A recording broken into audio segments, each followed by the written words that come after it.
বন্ধুরা, অস্ট্রেলিয়া সফরের পর এবার ইংল্যান্ডের টিম ভারত সফরে আসছে। আর ভারতীয় টিমের বিরুদ্ধে 5টি টি-20 ম্যাচ ও 3টি ওডিআই ম্যাচের লম্বা একটা সিরিজ খেলবে। অলরেডি বিসিসিআই ভারতের টি-20 এবং ওডিআই স্কোয়াডের ঘোষণা করে দিয়েছে। ইংল্যান্ডের বিরুদ্ধে ভারতের টি-20 সিরিজের জন্য প্লেইং 11ও প্রায় কনফার্ম হয়ে গেছে।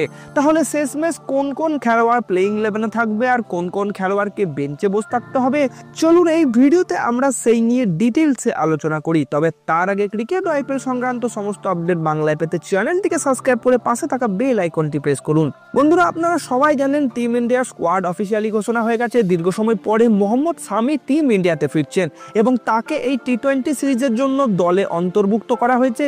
আর হার্দিক পান্ডিয়া দলে থাকলেও এইবার ভাইস ক্যাপ্টেন বা সহ অধিনায়কের দায়িত্ব দেওয়া হয়েছে আকসার প্যাটেলকে।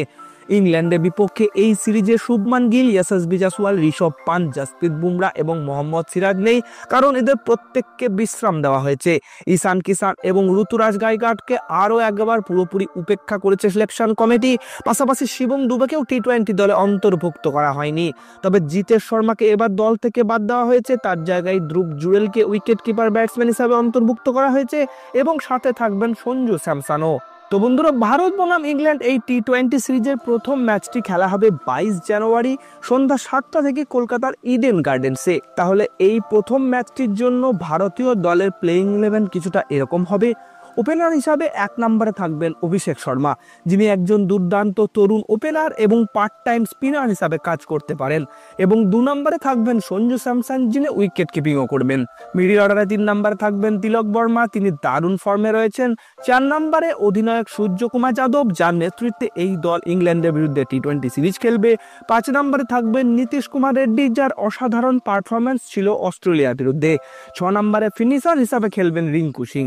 অলরাউন্ডার এবং বোলারদের কথা বললে 7 নম্বরে অলরাউন্ডার হিসাবে থাকবেন হার্দিক পান্ডিয়া। 8 নম্বরে আকসার প্যাটেল, স্পিন অলরাউন্ডার এবং ভাইস ক্যাপ্টেন। 9 নম্বরে মোহাম্মদ শামি, একজন অভিজ্ঞ পেসার রূপে খেলবেন। 10 নম্বরে থাকবেন আকসদীপ সিং, তিনি তরুণ পেসার। এবং 11 নম্বরে থাকবেন বরুণ চক্রবর্তী, মিস্ট্রি স্পিনার। তো এই হচ্ছে ভারতের সম্ভাব্য প্লেইং 11। আপনাদের মতে এই দল কতটা শক্তিশালী? কমেন্ট সেকশনে আপনার মতামত দিন এবং জানান যে কোন খেলোয়াড়দের দলের সুযোগ দেওয়া উচিত ছিল বা কাদের প্লেইং 11 থেকে বাদ পড়া উচিত ছিল।